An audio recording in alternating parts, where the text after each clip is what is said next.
ulivyoumbwa. Kaangalia ule uumbaji wa roho yenyewe ulivyoumbwa. Leo tutapitia kidogo huko. Bwana tusaidie. Mwanadamu ana vitu vitatu vya muhimu sana kwenye mwili wake, na hivi vitu vitatu ndivyo vinavyomkamilisha mwanadamu. Mwanadamu ana roho, mwanadamu ana nafsi, mwanadamu ana mwili.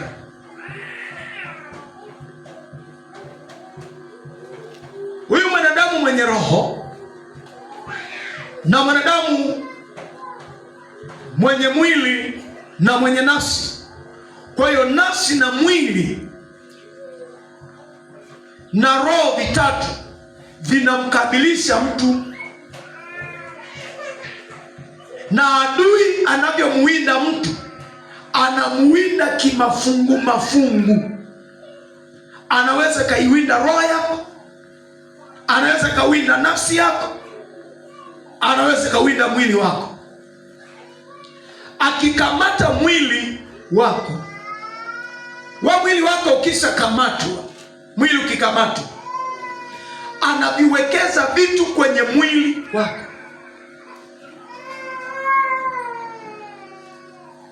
Ukiona mesha upata mwili wako anaviwekeza vitu ambavyo hivyo vitu vitakuondolea uwepo wako kwa Mungu. Inakaa kwenye mwili wako.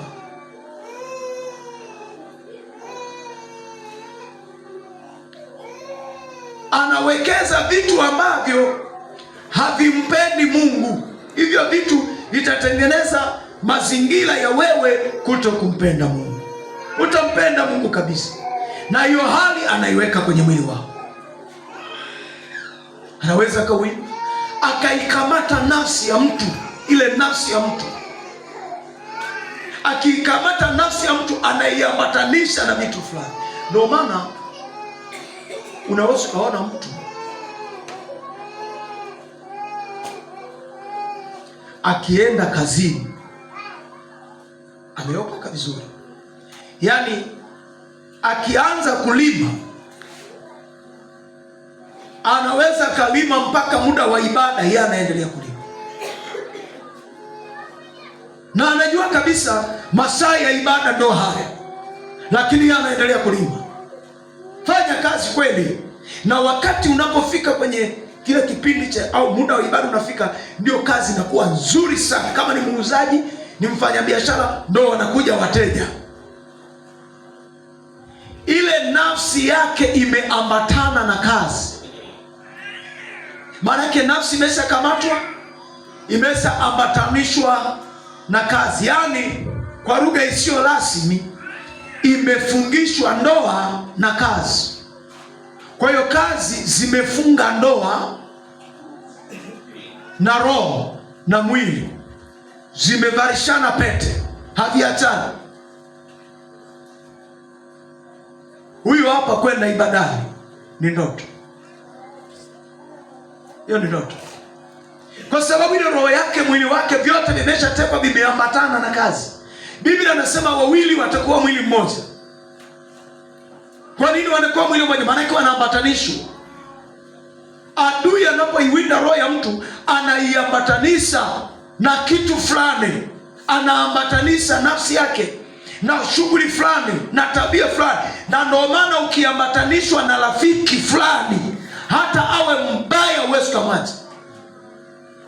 Ile nafsi yake imeambatana na yule mtu, alipo utakuwepo. Hata akitokea mtu anakuonya, anamwambia wewe, huyu rafiki ni hatari, alafu wewe huoni hicho kitu, alafu nachukua wanayokuambia, unaenda kumwambia tena yule. Yaani wanakusaidia na wewe unaenda kutangaza msaada, alafu utoke. Wewe na uhakika nafsi yako, roho yako, mwili wako vimeambatana na yule mtu, na yule ulioambatana naye kuna vitu vinatoka kwake vinaingia kwako,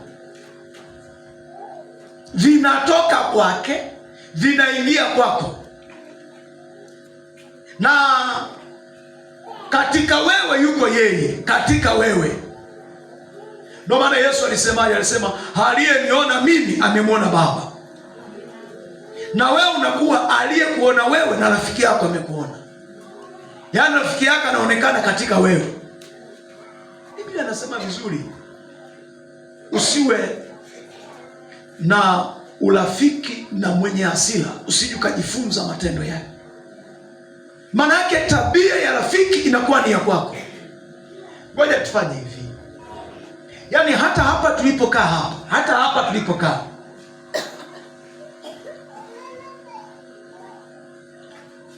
utaona kukaa kwenu kunakaa sawasawa na mfumo wa ndani ulivyo. Yaani unapokaa mahali hapo ulipokaa, fuatilia, utaona iwe kwenye ibada kwenu mnapokaaga na kote, na hapa inawezekana mfumo mnaokaa unakaa na kiwango cha ndani kilivyo. Kama ndani kumepungua, unakaa nyuma kidogo. Kama ndani kumeisha kabisa, unaenda kukaa mwisho kabisa, kule mwisho. Yaani wewe unakuwa funga mkia. Na siku zote unapoingia kanisani unaona kule mwishoni ndio kuna kalika, yaani unapenda. Ukikaa kule unasikia raha, kwa sababu kule unaweza kukata kucha,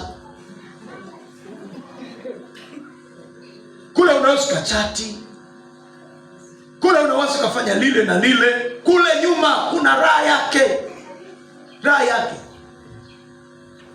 Kaangalia watu naye pendelea kukaa nao. Hata hapa umependelea kukaa na watu wagani? Kama wewe umepoa, utaona unatamani sana kukaa na waliopoa. Yani hata maombi wanakohoa. Baba katika Mungu mwema, mfalme unatamani kukaa nao wenye maombi mafupi yani.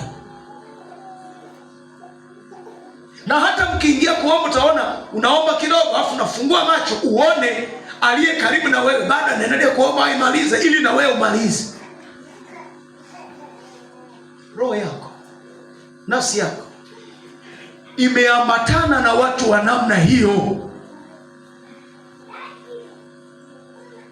Ukiambatana na rafiki anachokula na wewe utakula hicho. Hata kama unaenda mgahawa naye kulaga na wewe utakula huo. Na nguo anazovaa na wewe utavaa hizo. Na marafiki wa rafiki yako ni marafiki wako.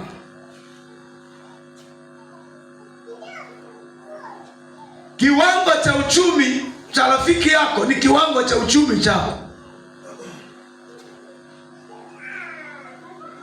Mfumo wa maisha ya rafiki yako ndio mfumo wa maisha yako wewe. Ni vile. Haleluya. Haleluya. Ndio maana rafiki yako akisema leo bwana mimi sisikii kwenda ibadani, au unamwambia na mimi mwenzako, huyu atakuwa ni Mungu. Na mimi mwenzako tukisikii. Mwenzako unapomwona fulani sina amani naye. Mwenzako unapomwona hata kisimama pale mbele, yaani sielewagi. Ninyi ni wamoja, mumeungwa na roho mbaya moja. Na kifo chenu ni kimoja. Jitenge leo. Ndio maana kuna watu wanawachukia watu halafu bila sababu za msingi. Kwa nini wanawachukia? Alisikia mtu fulani anamwambia kwamba fulani ni mbaya, halafu na yeye akaungana naye akawa anamuona yule mtu ni mbaya mpaka leo amemchukia. Muulize, walikuwa wanafishana wapi?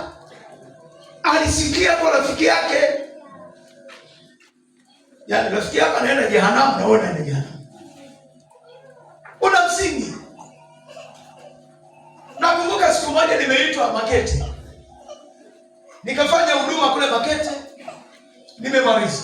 Lakini baadaye nikaja kujua kwamba walionialika ilikuwa nipata shika kunialika mimi. Katikati ya lile kundi lao walionialika, katikati ya lile kundi lao walimwaga sumu ya ajabu ambayo hata mimi sifahamu. Wakati wamekaa kikao kwamba tumuite mtumishi fulani, mwingine kainuka anasema fulani, kwanza yule ni mbaya, anatembea na mtu fulani ambaye mimi niliwahi kutanaga na huyo ndugu, ni mtumishi wa Mungu tu. Niliwahi kutanaga na huyo ndugu miaka, sijui mpaka sasa kama yuko hai au alikufa. Miaka. Anasema anatembea naye. Kwa hiyo kwa vile yule ndugu alivyoharibika, anasema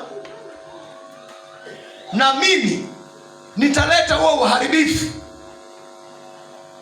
Miaka. Sasa kwaenda kuhudumu, ikatokea kwenye lile baraza kuna watu wakawa hawakubaliani na hiyo hoja. Wakasema hapana, huyu si tumemtumia huku na huku.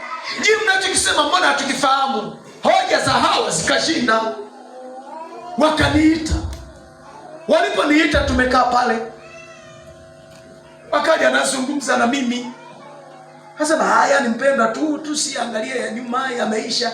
Na mimi sielewi ya nyuma yapi. Sikiliza. Maisha ya mtu fulani yanaweza yakawa ya kwako, kwa sababu nafsi zimeambatana naye. Unamchukia mtu hujui hata sababu ya kumchukia, kwa vile umesikia. Usiwe na imani na mtu, uwe na imani na Mungu. Kwa sababu watu ni watu ambao hawaokokaji. Anayeokoka ni mtu. Hata hapa wanayemwelewa Mungu ni mtu, ndiye anamwelewa Mungu hapa. Lakini watu hawaelewaki. Na hapo kama umekaa na watu, Mungu akutie moyo.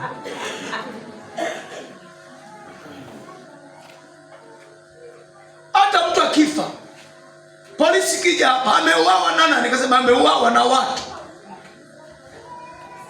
Yaani umeichanganya polisi sana. Ameuawa na nani? Na watu. Kwa hiyo wamkamate nani?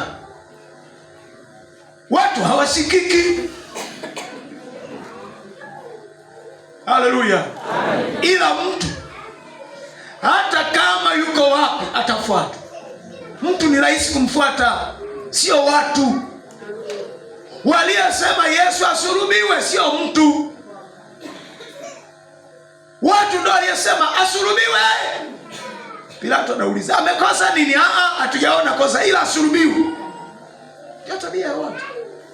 Pilato anasema sasa tunamsulubisheje? Maana hatuoni sababu, sioni sababu ya kumsulubisha.